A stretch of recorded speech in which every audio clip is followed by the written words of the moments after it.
are literally shaping the planet. Purpose is the only pathway to a regenerative future. We have a choice to stay with the status quo or to change. What is the point of trying to be just resilient when we can actually innovate? My name is Michael Allegretti. I'm Chief Strategy Officer at Rubicon Global, and I'm going to speak to you today about government fleets, something you've probably not thought a lot about.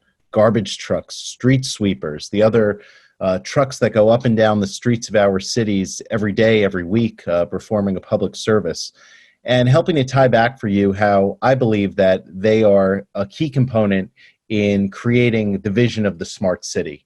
And I would say, especially now during this public health pandemic of COVID-19, the resilient city. And I know this summit, largely focuses on infrastructure and the built environment, but we have infrastructure, we have a built environment to create communities, and we need to maintain quality of life in those communities for them to be prosperous and good places to live and work and to raise a family. And so what I'm going to talk about today is how we can do that, how we can help make these places smarter, more resilient, and better once they are built. So a quick word about Rubicon, just so you know who the heck we are and why I'm talking to you today. Rubicon is a software company. We're about 10 years old, and we were born in the waste and recycling space. And we provide smart waste and recycling solutions for businesses and governments around the world. Where you can see some stats up there. We're in all 50 US states, 22 countries. And to understand how we work, we've often been called the Uber of trash. We have a network of over 7,000 independent waste haulers. Think of an operation with 1 or 2 trucks, or an operation maybe with 100 trucks. And we have all of these companies, these small companies, these independent companies on our platform. And our technology stitches them together. And together, this network services our customers. So we hold contracts with many of the world's top brands. These are big box retailers, restaurants, everything down the line.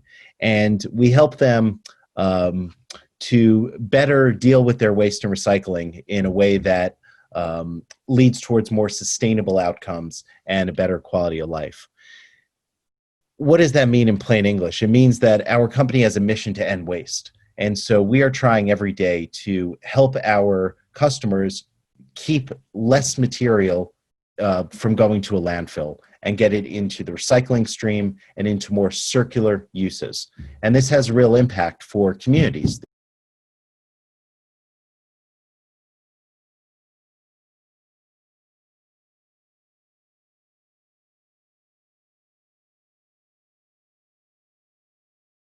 Focuses on. We're certified B Corporation, meaning that we have this social mission as well as a profit mission as well.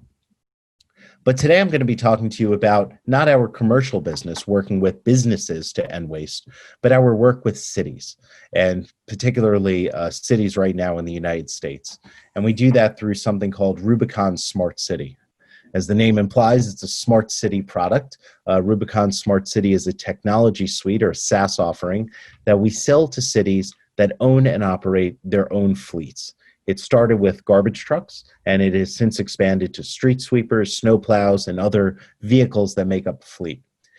And you can see some of the stats there. We're in over 55 cities around the country already. We partner with cities for free initially, which is a unique thing that we do. It's part of our B Corp mission. And we aim to get our technology, not just in the waste and recycling part of the city, but throughout the city. So what the heck does the tech do, and how is it driving these more resilient outcomes? I'm going to pause on the slides for a minute and just explain in plain English. What the tech does is there are 3 components of our technology. We have something called a pod device, which is a telematics device that plugs into the port of a truck. We have an app. Again, think of Uber. It sits on the dashboard of a truck. It's on a smartphone or a tablet. And we also have camera technology that faces out of the vehicle using machine learning models to identify things automatically. Together, those 3 hardware components feed data back to a portal, which is viewed or controlled by someone running a department. Think the head of the sanitation department is sitting looking at that portal, and his or her drivers are out in the street driving their trucks, and these various pieces of hardware are tricked out on their vehicles. So what is the hardware collecting? What is the machine learning? What is it learning? What is it looking for? Well, it's looking for things first and foremost related to the core operation of that truck. So when was the trash picked up? How fast is the truck going? What's contaminating the recycling stream in a given city? What's the fuel level? There are hundreds of different data points like that that we're looking for. All of them feed back to creating more efficient operations, right? So this leads to better routing for vehicles. How does that relate to infrastructure? Well, if you have better routing for vehicles, the most efficient routes possible, you ultimately have fewer trucks on the road, or you have fewer vehicle miles traveled. That's less wear and tear on a road. That small or singular data point contributes to maintaining and ultimately creating more resilient infrastructure. Now, it's admittedly a small thing on its own, but when you multiply it out across many cities or many trucks or many fleets, suddenly the impacts are very real. And I'll give you examples of what that looks like in real life. Similarly, our technology, when it's looking for, say, contaminants in a recycling stream, you say, well, how does that contribute to building better infrastructure and creating more resilient city?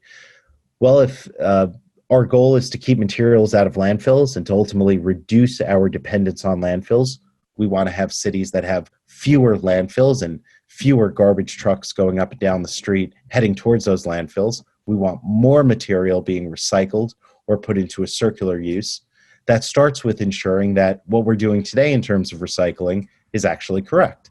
So by helping cities identify what are the culprits, what are the things that are contaminating their recycling stream, cities can create education campaigns, they can reward citizens for good behavior, they could potentially levy fines for repeat offenders who are recycling the wrong way, and over time, that can change the behavior and increase the purity of what's going into the recycling stream. So all of these things, and there are dozens and dozens, if not hundreds of these data points, contribute in marginal ways to creating better infrastructure and more resilient communities. But when pulled together, they have a very real impact. So I want to take a step back, though, and talk about the buzzword of the last 10 years, the notion of the smart city. And I've felt this way for a while, though I run a business line at Rubicon called Rubicon Smart City. I do think that most of the smart city framing that we see in the marketplace is largely just marketing. It's a label that's been placed on existing products by many big companies who said, I see an opportunity here to seize part of the market. Let's call this thing a smart city product. Let's wedge it into the narrative of a smart city. And I think that's the wrong approach. I think for a product or a service to truly be a smart city product or service, you have to have a clear definition, and it has to be rock solid of what it means to be smart as a city. So we spent a lot of time thinking about this at Rubicon. We have two former mayors, Mayor Steve Goldsmith of Indianapolis and Mayor Michael Nutter of Philadelphia, who sit on our board. And together we've thought a lot about this. And we said to be a smart city in the truest sense, your city must be proactive, it must be digital, and it must be data-driven. So what does that actually mean? Proactive.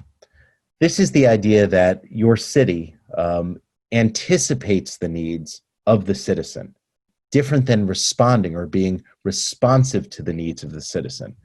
Back in the 90s, when many cities were setting up 311 systems and other mechanisms for citizens to contact government other than picking up the phone and calling the mayor's office or the city council, that was the age of the responsive city. Cities were striving to show that they could field 311 calls, be responsive in terms of incoming emails from citizens.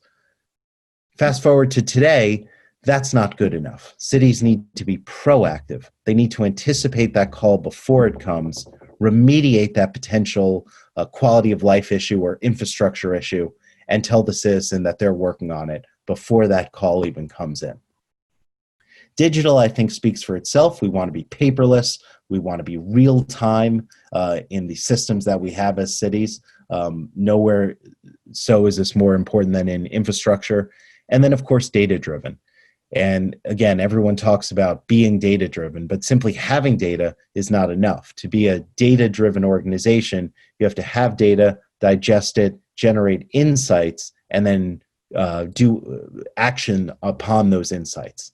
And so that's the key. Data, it's really the driven part. It's not just the data part. You have the data and then you act upon it. And it leads to continuous improvement. Any city that strives to just maintain a certain level of customer satisfaction or a certain level of infrastructure condition, it's not good enough. You should always be looking to improve the condition of your community. So this smart city movement was going along pretty well. Rubicon, as I said, already launched our technology in over 55 cities in the United States, some of the biggest, 7 of the top 20, in fact. And then a pandemic hits. And we're all living with it right now. I'm talking to you via Zoom instead of in New York. And what did this mean? Well, it meant different things for all of us. And I do want to take a moment and just say, I wasn't aware of this, and I work for a company that, is one of the largest waste management companies in the world, albeit a software company in this space. But sanitation workers, the men and women who pick up our trash, turned out to be one of the unsung heroes of this pandemic, just like doctors and nurses. These men and women are essential workers, and they've been working every day since COVID hit. And I just want to give a shout out to that because it is part of building a resilient community, having a public workforce that shows up and that is able to navigate times of crisis or times of severe shock to a society. And I think by and large, we've seen that with the men and women in the sanitation field, and I think it's worth noting. But what was the broader impact beyond the good work that these men and women have done? What was the impact of the pandemic on sanitation, or more specifically on city operations? Well, first and foremost, you had a labor issue, or we have a labor issue. The health and safety of these frontline workers was absolutely tantamount. How do you keep these men and women safe? They're essential. They're required to be out there every day, still picking up your trash or your recycling while you and me were sitting at home doing a Zoom conference. So that was a major thing, keeping them safe. That meant PPE, that meant new protocols, things of that sort. But it also meant that there was ultimately a reduced workforce, and it happened rather quickly. One COVID case in an employee led to a 14-day quarantine. Everyone with whom that employee came in contact also had to quarantine. Suddenly, departments were working at 20, 30, 40% of their normal capacity.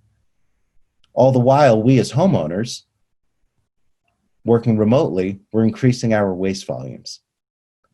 Household waste, residential garbage and recycling, organics as well, has never, ever been higher. Why? Because we're all home all day long. It's common sense. So you have fewer people able to work on the front lines with all of these safety protocols. Meanwhile, all the waste is going through the roof. Budgets stretched as thin as can be as tax revenues tumble because businesses are closed during COVID.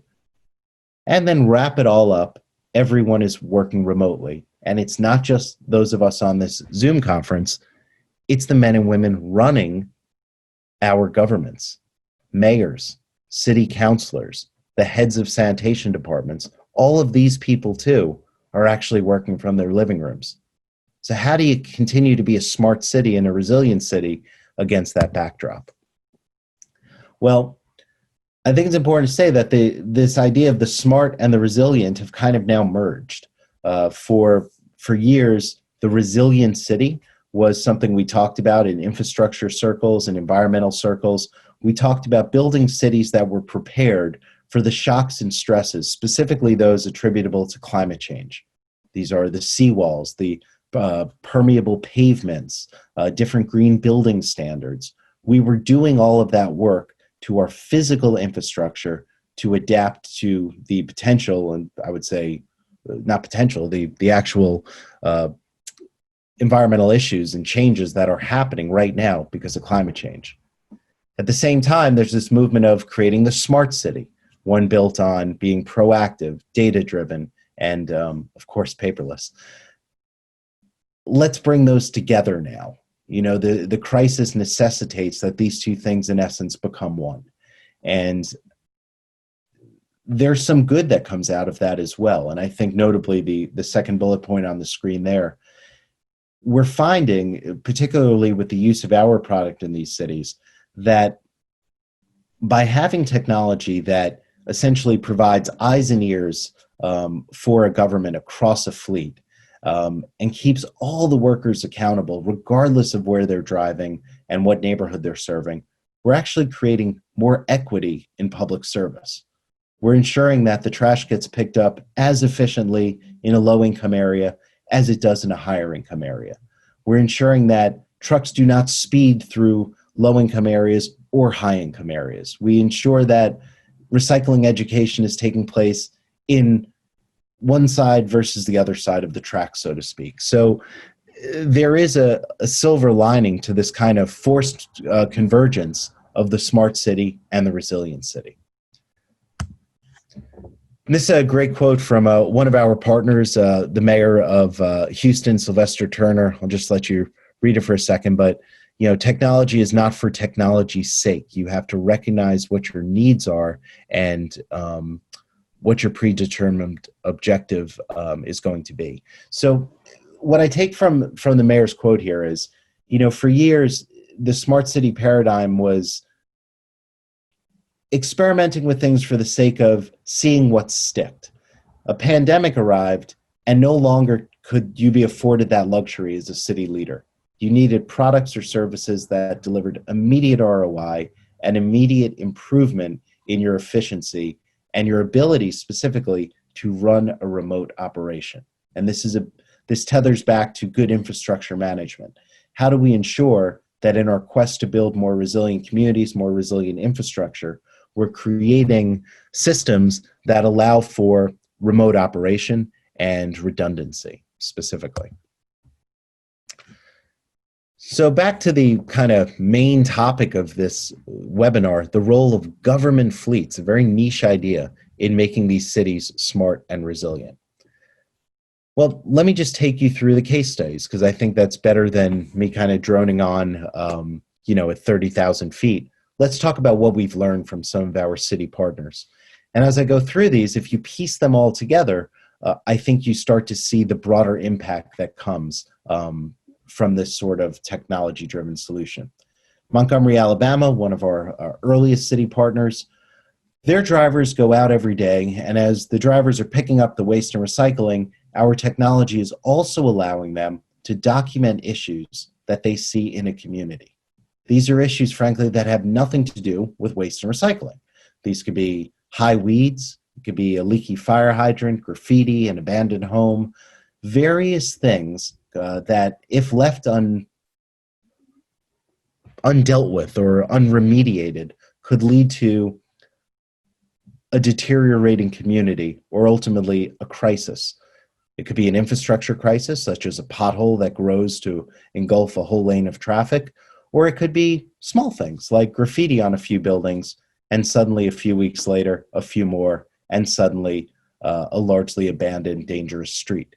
So these drivers, imagine these trucks going up and down the road delivering the trash, and at the same time, through a combination of manual input and through our camera technology, noting things that they're seeing in the community, gathering that data, feeding it back to the city into the individual departments that are responsible for fixing that problem, and then telling the citizen, we saw the problem, we're going to remediate it, we want you to know, frankly, we're on it.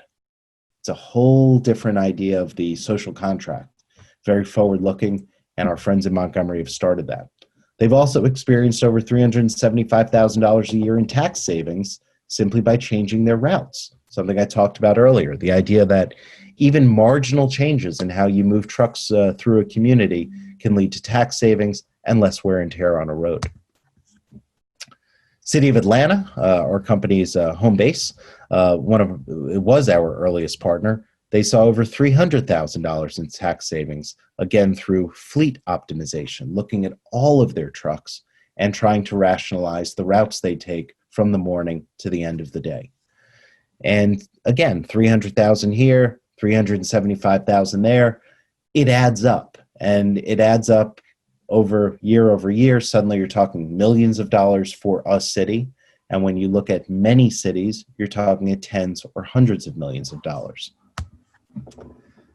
Fort Smith, Arkansas, one of our newer partners who joined in I don't want to say in the midst of COVID, but shortly before COVID hit, immediately saw the benefit of technology like ours, because as their entire workforce had to pivot to work from home, just like so many of us are doing today, they were able to run their operation seamlessly from their homes.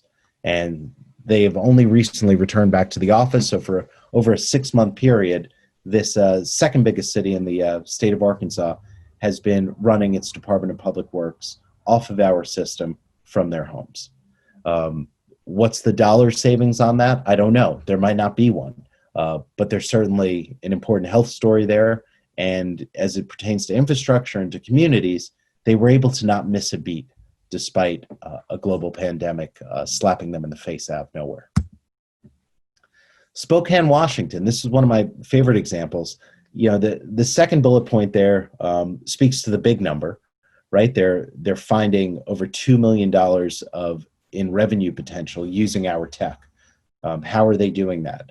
The drivers are out all day. They're going about picking up the trash. They're finding things that are prohibiting them from collecting revenue, or they're finding things that are allowing them to potentially collect revenue.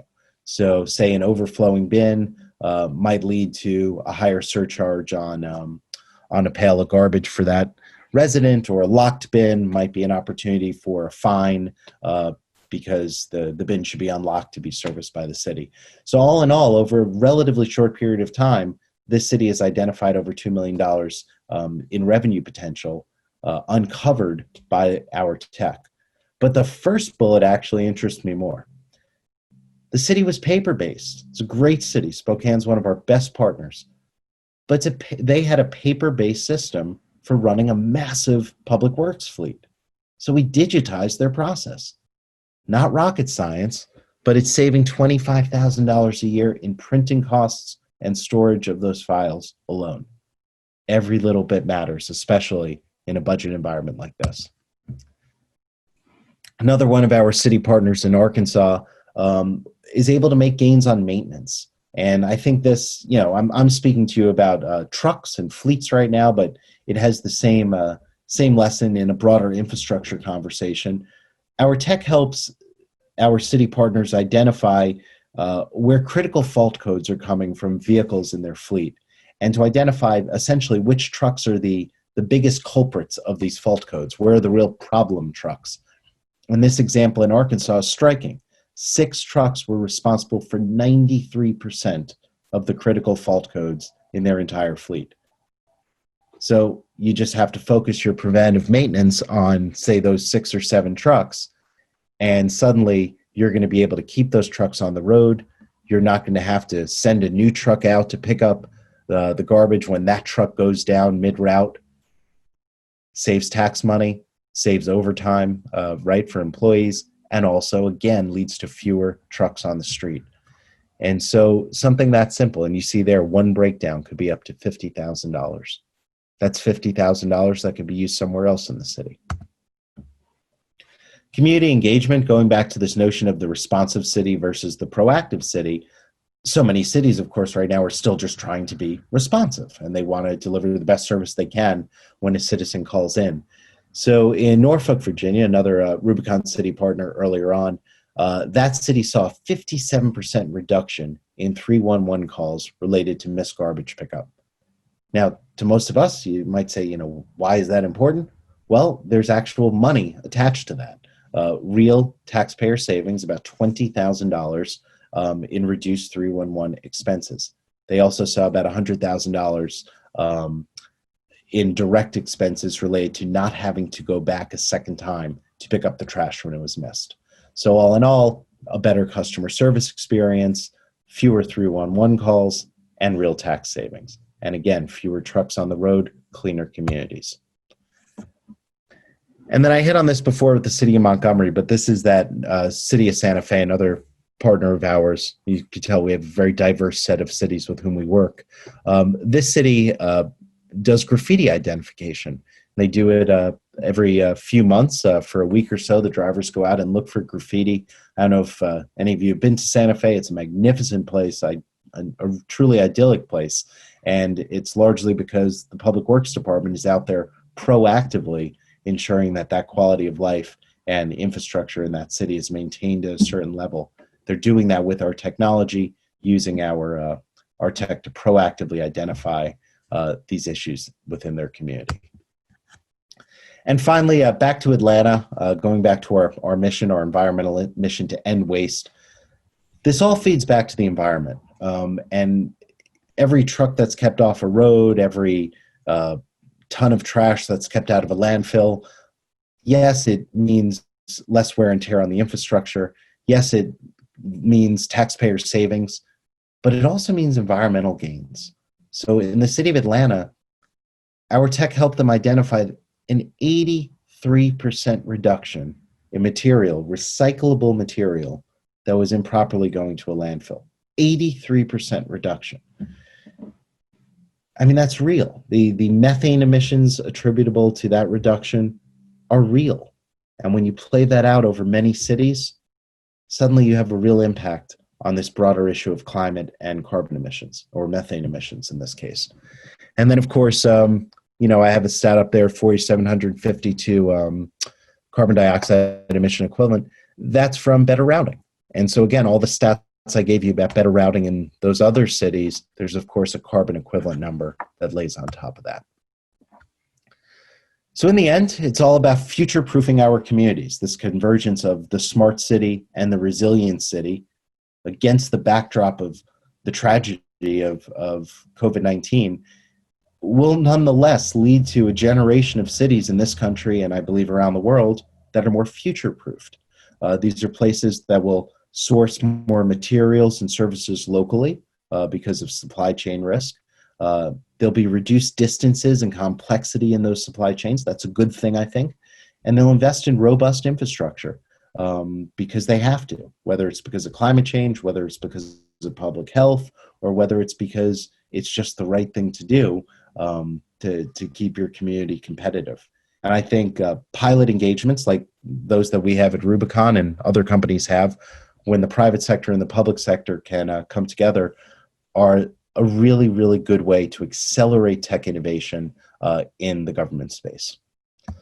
So I'll stop there. If you'd like to reach out to me, smartcities@rubicon.com, or you could email me at michael.allegretti@rubicon.com. Michael, thanks for the presentation. That was great. Really good information. It's great to see what you guys are doing. If you have a few minutes, I would like to open it up. If anybody has any questions for you, they can drop them in the chat or the Q&A if they have any immediate questions, or of course you can drop Michael an email or get in touch with him that way. But since we have a couple minutes after this, we've got a quick break in this channel. There's no rush to get to the next session. So if anybody has any questions, feel free to go ahead and drop them in the Q&A.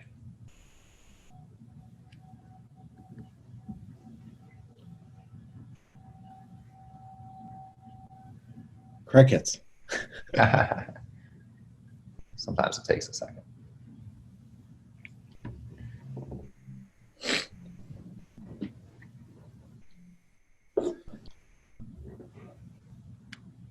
All right. Oh, there's one. I knew there'd be one.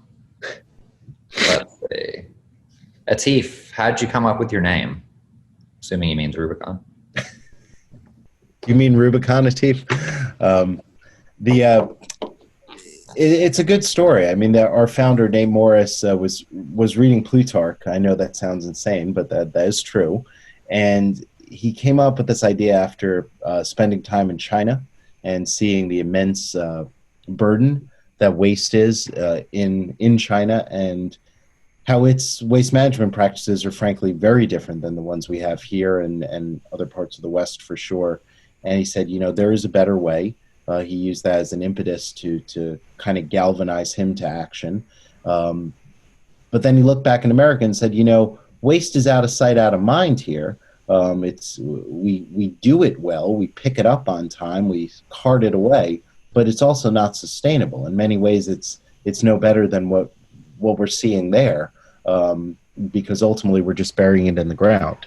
So he wanted to create a company that truly changed the game entirely.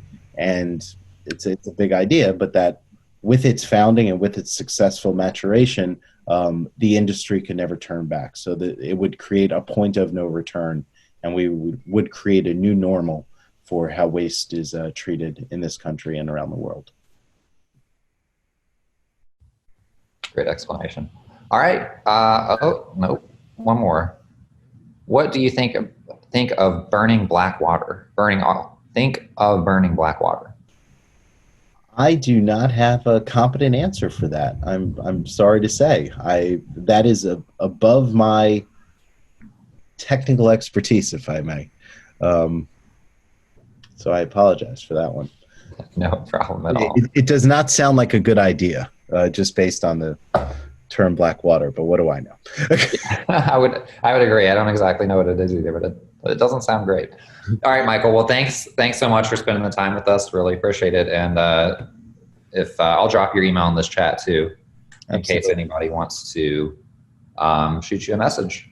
All right. Thanks so much, Matt. Be well. Thank you, everyone.